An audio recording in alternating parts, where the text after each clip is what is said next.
अजितदादांच्या पुत्रहट्टामुळे शरद पवारांची माघार, निवडणूक लढवण्याचा निर्णय बदलल्याने राष्ट्रीय पातळीवर चुकीचा संदेश। माढा लोकसभा मतदारसंघातून निवडणूक लढवण्याची घोषणा राष्ट्रवादीचे सर्वेसर्वा शरद पवार यांनी केली होती, पण अजित पवार आपल्या पुत्राच्या उमेदवारीवर अडून बसल्याने मोठ्या पवारांचा नाईलाज झाला आणि त्यांना माघार घ्यावी लागली। निवडणूक लढवण्याचा निर्णय बदलल्याने पवारांबाबत राष्ट्रीय पातळीवर चुकीचा संदेश गेला आहे। अजितदादांचे पुत्र पार्थ पवार यांनी मावळ मतदारसंघातून निवडणूक लढवण्याची तयारी गेल्या दिवाळीपासूनच केली होती। मतदारसंघात त्यांचे दौरे वाढले होते। अलीकडेच मतदारसंघात त्यांचे सर्वत्र फलक झळकले होते। पार्थ पवार हेच उमेदवार असणार हे नक्की झाले होते।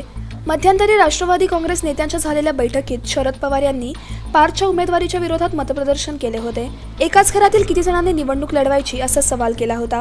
पार्थ यांना उमेदवारी दिली जाणार नाही असे पवारांनी म्हटले होते। पवारांच्या भूमिकेनंतर अजितदादांनी पार्थ लोकसभा लढवणार नाहीत असे सांगितले होते। पुत्राच्या उमेदवारीवर अजित पवार मात्र ठाम होते। पार्थ यांचीही माघार घेण्याची तयारी नव्हती। सुप्रिया सुळे बारामती मतदारसंघातून लढणार हे निश्चित होते। शरद पवार यांनी माढा मतदारसंघातून निवडणूक लढवण्याची घोषणा केली। पार्थच्या उमेदवारीवरून पवार कुटुंबियांमध्ये बराच खल झाला। एकाच घरातील तिघे रिंगणात उतरले असते योग्य ठरणार नाही असे पवारांनी बजावले होते। अजितदादा आणि पार्थ हे माघार घेण्याच्या मनस्थितीत नव्हते। शेवटी पवारांनी स्वतःच निवडणूक न लढवण्याचा निर्णय जाहीर केला। सिंचन घोटाळ्याच्या आरोपानंतर राजीनाम्याचा अजित पवार यांचा निर्णयही पवारांना पटला नव्हता हे त्यांच्या विधानावरून सूचित झाले होते। तर पक्षात निर्णय आपणच घ्यायचे, फक्त वरिष्ठांना त्याची माहिती द्यायची असते असे एका कार्यक्रमात व्यक्त होत अजित पवार यांनी पक्षाच्या निर्णय प्रक्रियेत आपला शब्द महत्त्वाचा असावा अशी अपेक्षा व्यक्त केली होती। कोणत्याच पक्षाला सरकार स्थापण्यासाठी पुरेसे संख्याबळ न मिळाल्यास नेतृत्वाच्या स्पर्धेत उतरण्याची पवारांची योजना होती। यासाठीच पवारांनी लोकसभेत निवडून यावे अशी नेत्यांची भूमिका होती।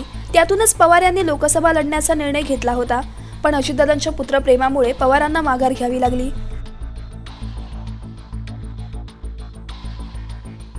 ब्युरो रिपोर्ट, संवाद मराठी लाईव्ह, मुंबई।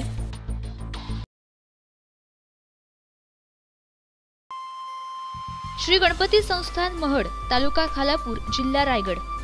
श्री वरदविनायकाच्या भक्तांसाठी भक्त निवासाची सोय, स्वच्छता आणि 24 तास गरम पाणी, सीसीटीव्हीची नजर।